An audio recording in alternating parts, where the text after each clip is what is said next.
नमस्कार दोस्तों, मैं हूं विभोर और आपका स्वागत करता हूं मेरे यूट्यूब चैनल पर। आज मैं एक यूनिक काम करने वाला हूं। आज मैं अपनी खुद की लिखी book the runes of the crown का रिव्यू करने वाला हूं।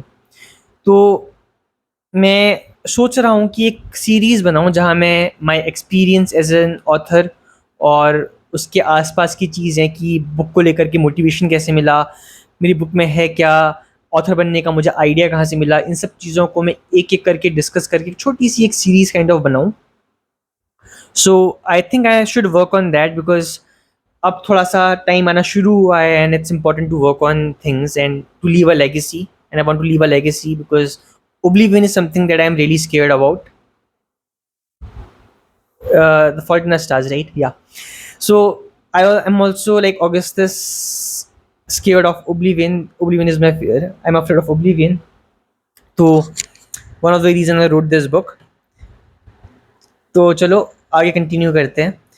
So the title of the novel is The Ruins of the Crown and this is the back side.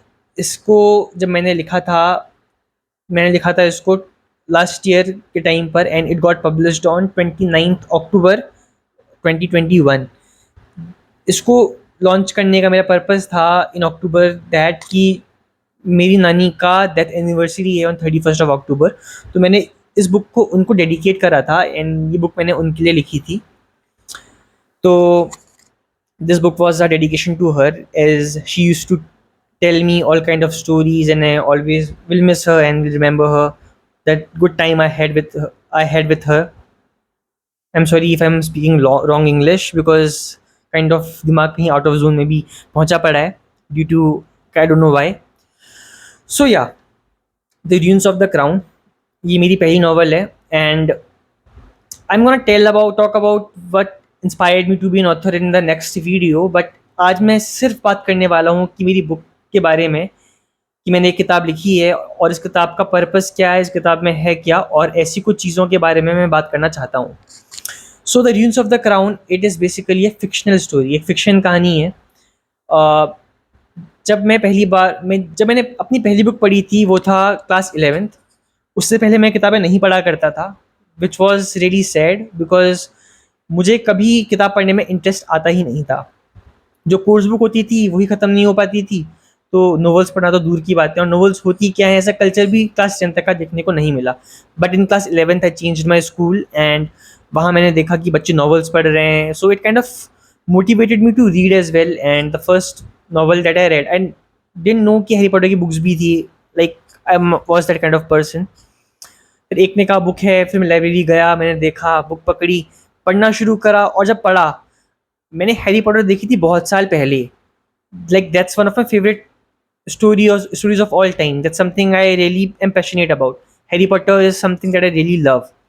तो जब हैरी पॉटर मैंने पहली बार किताब पढ़ना शुरू करा and I kind of started recording the movie, I realised कि कुछ चीज़ें जो बुक पर हैं वो मूवी में थी ही नहीं. सो it kind of intrigued my curiosity और मैं एक एक करके नॉवल पढ़ता चला गया. मैंने हैरी पॉटर की सीरीज़ को ही क्लास 11th और 12th पर 5 बार हर किताब को पढ़ा. आई don't know Y, I love reading it. उसके बाद मैंने हॉबिट पढ़ी, फिर मैंने diary of a young girl, mean काम, नॉन फिक्शन, फिक्शन. फिर मुझे बुक पढ़ने में एक इंटरेस्ट आना शुरू हो गया और मैंने बुक पढ़ना शुरू कर दी. So since then I thought about कि कितना अच्छा होता अगर मैं खुद की किताब लिख पाता. द रीज़न वॉज कि I never wanted to be a published author. But जो मेरे पीछे बेसिक एम था वो ये था कि like while reading Harry Potter there were some things that I wished I could have changed कि वो होती ही नहीं. लाइक हैरी का जो बॉन्ड था उसके फैमिली मेम्बर्स के साथ वो काफ़ी ऑड सा था, आंट पेटूनिया के साथ और अंकल डडली के साथ. तो वो चीज़ मैं चाहता था कि थोड़ा और इलेबोरेशन में होता, कितना मज़ा आता है. एंड आई थॉट कि अगर मैं कभी कुछ लिखूंगा तो I will try to write something and cover everything up.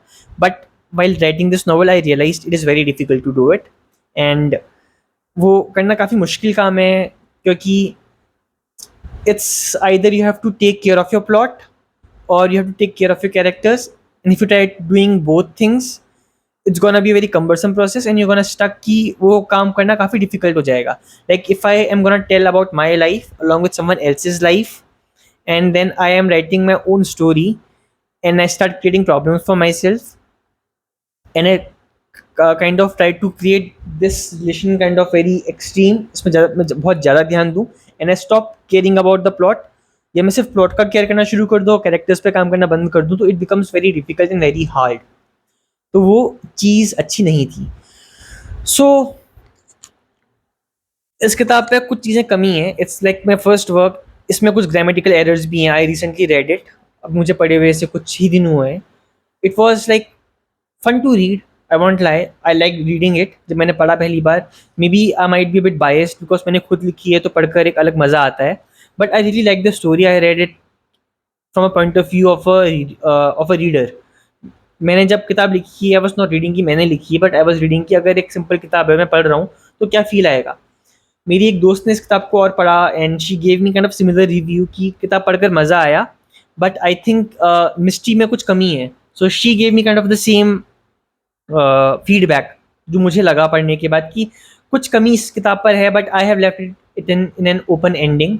तो there is scope of improvement in future books if I am able to write something in future. I am not sure if I am gonna write them, and I don't know कि क्या होगा क्या नहीं होगा.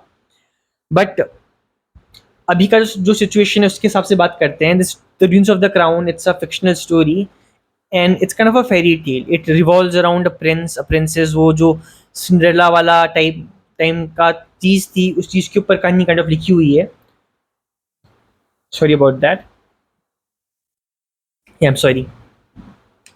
सो कहानी का plot क्या है कि there is a prince, his name is Chandrashekhar. I am gonna tell in future videos कि चंद्रशेखर ये नाम आए कहाँ से और क्या क्या चीज़ें रही है प्लॉट के अंदर. प्लॉट मैंने कैसे डेवलप करा, मैं किस तरीके से इस किताब को लेकर गया. I am gonna share all those things in future videos. So I think it will be helping other people who want to write books and novels. तो उनको भी एक हेल्प मिलेगी बाय माई एक्सपीरियंस कि मुझे क्या लगा, कैसे लगा, क्या हुआ. तो I am gonna share all those things as well. So coming back to the topic, there is a prince, his name is Chandrashekhar, और उसका एक किंगडम है बहुत प्यारा सा जिसका नाम है नैनीशायर. तो होता क्या है, इस प्रिंस को इस किंगडम से बाहर निकाल दिया जाता है. तो ये प्रिंस अपने बचपन की फ्रेंड स्वर्णभया और एक प्रिंसेस जिसका नाम अकुला है, उसके साथ मिल करके अपने किंगडम को रिक्लेम करने का प्लान करते हैं और किंगडम को रिक्लेम करने की कोशिश करते हैं. तो it's kind of an adventure based on that कि होता क्या है, क्या होने वाला है, वो प्रिंस के दिमाग में क्या चल रहा है, वो किस तरीके से उस किंगडम को रिक्लेम करने के प्लान बना रहा है, और जब वो रिक्लेम करने की कोशिश कर रहा है तो क्या उसके साथ हो रहा है, क्या प्रॉब्लम्स से फेस करनी पड़ रही है, क्या चीज़ें हो रही हैं. This book is based on that. So it's an open ended book as of now. इसका जो एंडिंग अभी मैंने करी है, काफ़ी ओपन एंडेड एंडिंग करी है. तो there is a scope of improvement and future stories जो मेरे दिमाग पर अभी ऑलरेडी रन कर रही हैं कि आगे के प्लॉट में क्या होने वाला है. It's something really interesting which I might share in some future videos जब मैं सेकेंड पार्ट लिख लूँगा. I am not working on the second part as of now, but जिसने पढ़ी है, लाइक 2-3 लोगों ने किताब पढ़ी है. सो लाइक जो पेपर बैक वर्जन है इस किताब का, इट कॉस्ट 155 रुपीज़, एंड अभी तक इसको 3 लोगों ने ख़रीदा है. टोटल 6 बुक्स सोल्ड आउट हो चुकी हैं, जिनमें से 3 मैंने ख़रीदी हैं और 3 बाकी लोगों ने ख़रीदी हैं. जो उसका किंडल वर्जन है उसके अराउंड 40-45 बुक्स सेल हो चुकी हैं, इंक्लूडिंग यूएस, जर्मनी और यूके. जो इसका पेपर बैक वर्जन है वो आउट ऑफ इंडिया भी अवेलेबल है, but it is kind of very costly. $9 या $10 के आसपास है. Much discrimination, I don't know why, क्योंकि यहाँ 150 का, वहाँ 800 रुपये की किताब. Makes no sense, but still who knows, foreign countries are so costly. But yeah, so that's the basic plot of the story कि एक प्रिंस अपना किंगडम रिक्लेम करता है. एंड टेलिंग अबाउट जब मैं किताब लिख रहा था, how the was the process and all. So let me tell you कि जब मैं पहली बार मैंने किताब लिखना शुरू करा था, इट वाज अराउंड अगस्त का महीना था. It was kind of lockdown at that time. हमारा कॉलेज बंद था and I had nothing to do. So I thought why not write a book. तब मैंने इस किताब को लिखना शुरू करा था. So I created a basic plot कि ऐसा ऐसा करने वाला हूँ, ऐसा ऐसा होने वाला है, and I started writing. I don't know why, but when I was writing this book, words flew.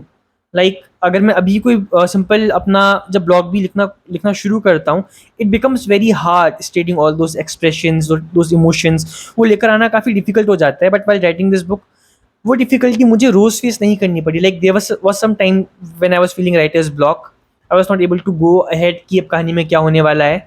But mostly it flew easily, like very smoothly मैं लिखता चला गया और किताब बनते रह गई. And that was really very fun. But the thing is कि when I was writing a story, it was my choice to do something or not to do something. And every time I was in this dilemma कि अब अगर मैं वो character होता तो मैं क्या करता. तो it mostly became from a single character's point of view. एक प्रोटैगनिस्ट है, एक एंटागनिस्ट है. जो प्रोटैगनिस्ट है, एक कहानी लगभग लगभग उसी के पॉइंट ऑफ व्यू से चल जाती है. बट बीच में I switch over to someone else, उसका पॉइंट ऑफ व्यू भी मैंने दिखाने की कोशिश करी है. Then I also added some kind of a backstory जो स्टोरी है to kind of balance things out कि ऐसा हुआ तो हुआ क्यों और ऐसा क्यों हो रहा था. So things like that.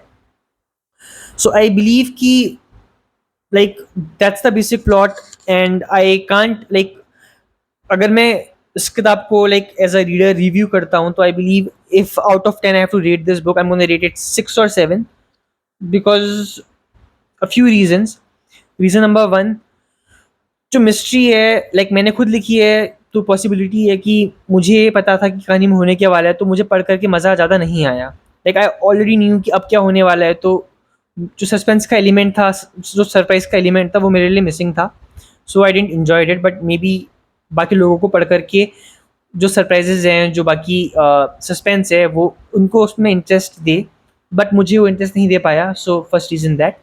Second, I believe कि कहीं ना कहीं पर कुछ मिस्टेक्स हो रखी है किताब के अंदर which are not like I believe kind of grammatical errors भी हैं, कुछ कुछ स्पेलिंग एरर्स भी हैं which I have overlook because I believe कि जो मेरा काम है वो रॉ जाना ज़्यादा अच्छा है. Like I if you have seen my videos you can see कि मैं रॉ वीडियोज़ अपलोड ज़्यादा करना पसंद करता हूँ instead of editing and doing things because being original is what I like. तो इस किताब को भी मैंने जैसा लिखा था वैसे ही पब्लिश कर दिया. लाइक ज़्यादा एडिटिंग नहीं है इस किताब के अंदर. कुछ चीज़ें चेंज करी हैं, कुछ ग्रामेटिकल जो बहुत ज़्यादा एरर्स थे उनको रिमूव करके इम्प्रूव करा है. पर अभी भी कुछ जगह एरर्स हैं, कुछ स्पेलिंग मिस्टेक्स हैं, कुछ एरर ऑफ फैक्ट हैं.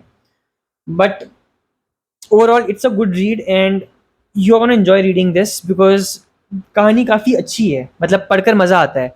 मेरी एक दोस्त ने जब जिसने पढ़ा उसको भी कहानी पढ़कर मज़ा आया. Like the story was not lagging any where.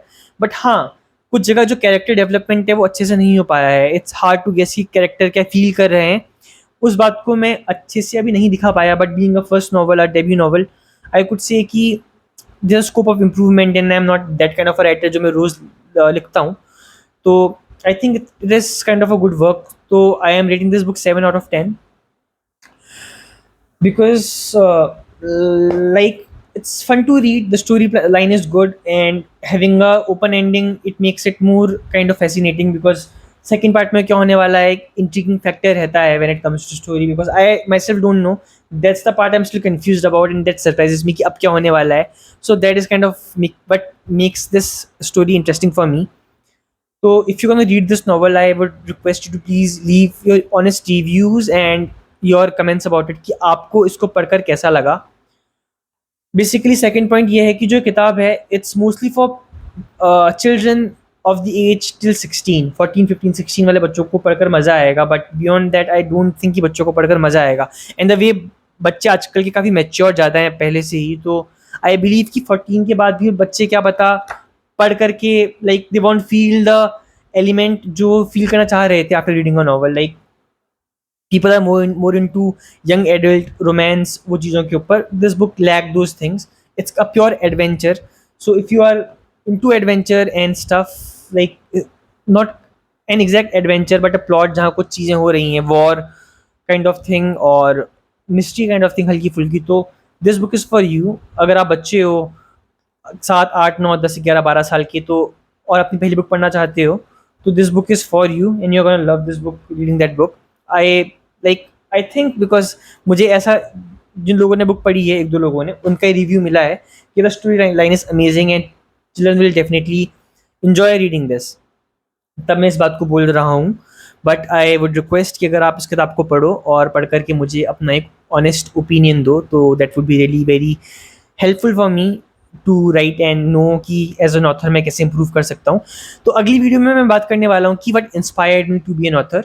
अगली वीडियो में इस बारे में बनाने वाला हूँ। तो अगर आप इस सीरीज़ को देखना चाहते हो तो I would suggest following my channel, subscribing, and if you have any queries specific तो आप मुझे कमेंट करके बता सकते हैं। I will try to answer and address those queries at the same time as well. Thank you very much for watching this video. हम जल्दी मिलेंगे एक नई वीडियो के साथ। See you guys.